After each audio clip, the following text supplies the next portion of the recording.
We found some pretty interesting new information through our Freedom of Information Act requests. And I want to move our attention to the Afghanistan withdrawal. And I know that it's old news now. You may be like, Logan, that was 2021. Why are we still talking about this? We're talking about it because people lost their lives, and we've been digging and digging. And we found some pretty interesting new information through our Freedom of Information Act requests. If you'll remember, it was a disaster, and 13 service members lost their lives at that Abbey Gate bombing.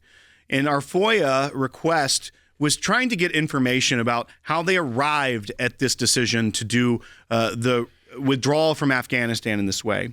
And it just so happened that yesterday, while all of these, this Signal Gate issue was going on Twitter and on cable news, our lawyers sent this over and said, we just got a new production on the Afghanistan FOIA we're not from the State Department.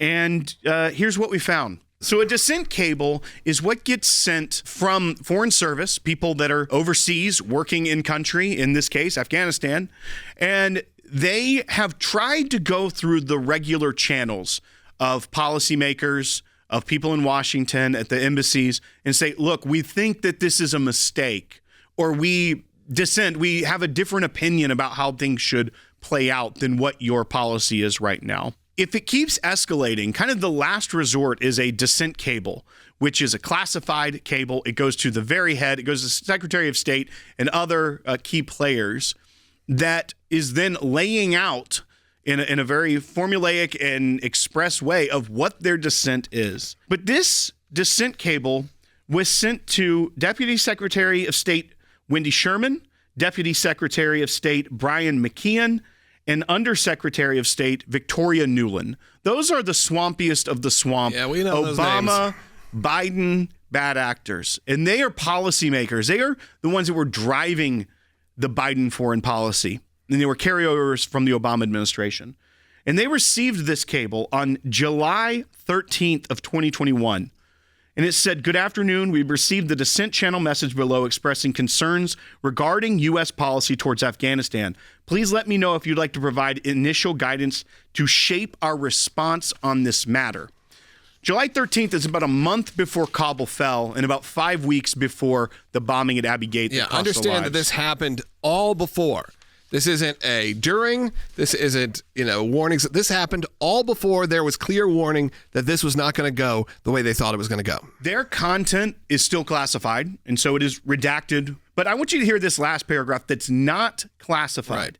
It says, prior to resorting to this dissent channel cable, drafters made every effort to ensure the above alternative foreign policy views were communicated in full and timely manner through regular operating channels and procedures. They were not being listened to. They're the people that were on the ground saying, Washington, you're going to mess this up. And it ended up costing 13 American lives because they wouldn't listen at the State Department. And they had to resort to their last resort a month before the fall of Kabul, 5 to 6 weeks before Americans died. And Wendy Sherman, Brian McKeon, and Victoria Nuland faced no consequences. They were ignoring the cries on the ground saying, don't do this, and people died. And yet you're hearing the left today say that an inadvertent discussion, which cost no American lives, which wasn't classified information, and actually ended up being a foreign policy move that was successful, they're saying, make them resign now. That's a double standard. We are so excited to announce the ACLJ's brand new app, completely redesigned to provide you with the best tools available to partner with us at the ACLJ. You can watch the daily Secular program, sign the petitions, customize your ACLJ membership experience, donate with the click of a button, and receive up-to-the-minute critical updates that the mainstream media can't censor. Just scan the QR code on your screen or go to your phone's app store, search ACLJ, and click install. It's that simple.